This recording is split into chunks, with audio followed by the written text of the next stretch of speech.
Hello hi friends, ಹೇಗಿದ್ದೀರಾ? ಚೆನ್ನಾಗಿದ್ದೀರಾ ಅಂದ್ಕೊತೀನಿ. ನಾನು ಕೂಡ ಚೆನ್ನಾಗಿದ್ದೀನಿ. ಇವತ್ತು ನಾನು ಮಾಡ್ಕೊತಾ ಇರೋದು ಜವಳಿಕಾಯಿ ಪಲ್ಯ, ಬಿಳಿ ಜೋಳದ ರೊಟ್ಟಿ ಮಾಡ್ಕೊತಾ ಇದ್ದೀನಿ. ಒಂದು ಕಡೆ ಜವಳಿಕಾಯಿ ಕುದಿಸೋಕ್ಕಿಟ್ಟಿನಿ. ಅದಾದ ನಂತರ ಶೇಂಗಾ ಹುರಿದು ಮಿಕ್ಸಿ ಮಾಡಿ ಒಂದು ಕಡೆ ಸೈಡಿಗೆ ಎತ್ತಿಟ್ಕೊತಾ ಇದ್ದೀನಿ. ಅದೇ ಮಿಕ್ಸಿ ಜಾರಿಗೆ ಹಸಿಮೆಣ್ಸಿಕಾಯಿ, ಉಪ್ಪು, ಸ್ವಲ್ಪ ಕೊತ್ತಂಬರಿ ಹಾಕಿ, ಸ್ವಲ್ಪ ಜೀರಿಗೆ ಹಾಕಿ ರುಬ್ಬಿ ಸೈಡಿಗೆ ಎತ್ತಿಟ್ಕೊತೀನಿ. ಅದಾದ ನಂತರ ಒಂದು 3 ಈರುಳ್ಳಿ ಕಟ್ ಮಾಡಿ ಇಟ್ಕೊತಾ ಇದ್ದೀನಿ.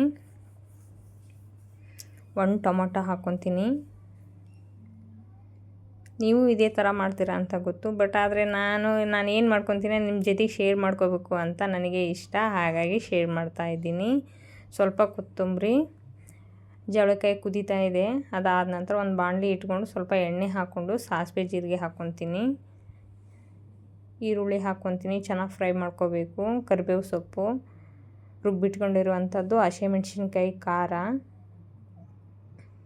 ಟೊಮೆಟೊ ಹಾಕಿ ಚೆನ್ನಾಗಿ ಫ್ರೈ ಮಾಡ್ಕೋಬೇಕು. ಅರಿಶಿನ, ಉಪ್ಪು ಹಾಕಲ್ಲ ಇದಕ್ಕೆ, ಆವಾಗಲೇ ಹಾಕಿದ್ನಲ್ವ ಹಸಿಮೆಣ್ಸಿನ್ಕಾಯಿ ಖಾರಕ್ಕೆ, ಹಾಗಾಗಿ ಇಟ್ಕೊಂಡಿರುವಂಥ ಜವಳಿಕಾಯಿ ಹಾಕಿ ಚೆನ್ನಾಗಿ ಮಿಕ್ಸ್ ಮಾಡ್ಕೋಬೇಕು. ಅದಾದ ನಂತರ ಸ್ವಲ್ಪ ಗುರಾಳ್ ಪುಡಿ ಹಾಕ್ಕೊತೀನಿ ಇದಕ್ಕೆ ನಾನು.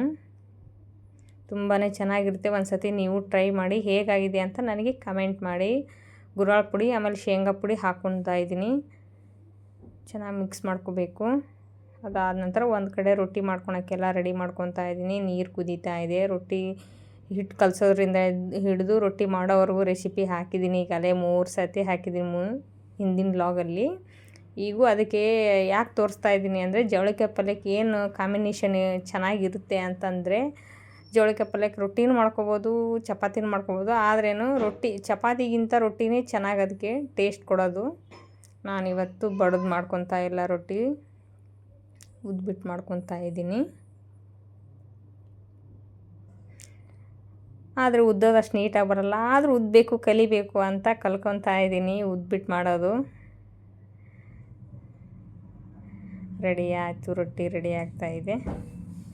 ನಿಮಗೂ ಇಷ್ಟ ಆಗುತ್ತೆ ಅಂದ್ಕೊತೀನಿ ಫ್ರೆಂಡ್ಸ್.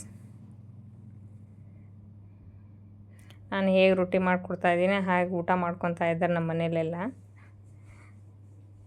ಜವಳಿಕಾಯಿ ಪಲ್ಯ ಮಾಡಿದೀಯಾ ಅಂತ ಅಂದ್ಬಿಟ್ಟು ಊಟ ಮಾಡ್ಕೊತಾ ಇದ್ದಾರೆ. ತುಂಬಾ ಚೆನ್ನಾಗಾಗಿದೆ ಜವಳಿಕಾಯಿ ಪಲ್ಯ ಅಂತ ಹೇಳ್ತಾಯಿದ್ರು. ನನ್ನ ಮಗಳು ಕೂಡ ಇವತ್ತು ಜವಳಿಕಾಯಿ ಪಲ್ಯ ರೊಟ್ಟಿ ಊಟ ಮಾಡಿದ್ದಾಳೆ. ಮಗ ಕೂಡ ಊಟ ಮಾಡಿದ್ದಾನೆ. ತುಂಬಾ ಇಷ್ಟ ಆಯಿತು ಅಂತ.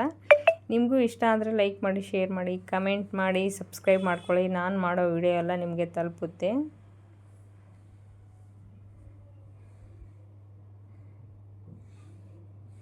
ಏನೇ ಮಾಡಲಿ ಇಷ್ಟಪಟ್ಟು ಊಟ ಮಾಡ್ತಾರೆ ಫ್ರೆಂಡ್ಸ್ ನಮ್ಮ ಮನೆಯಲ್ಲೇ.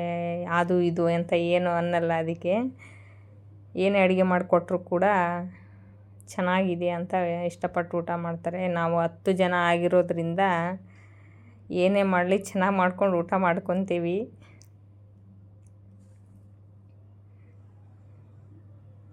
ರೊಟ್ಟಿ ಕೂಡ ರೆಡಿ ಆಯಿತು. ಬನ್ನಿ ಟೇಸ್ಟ್ ಮಾಡೋಣ ಹೇಗಿದೆ ಅಂತ.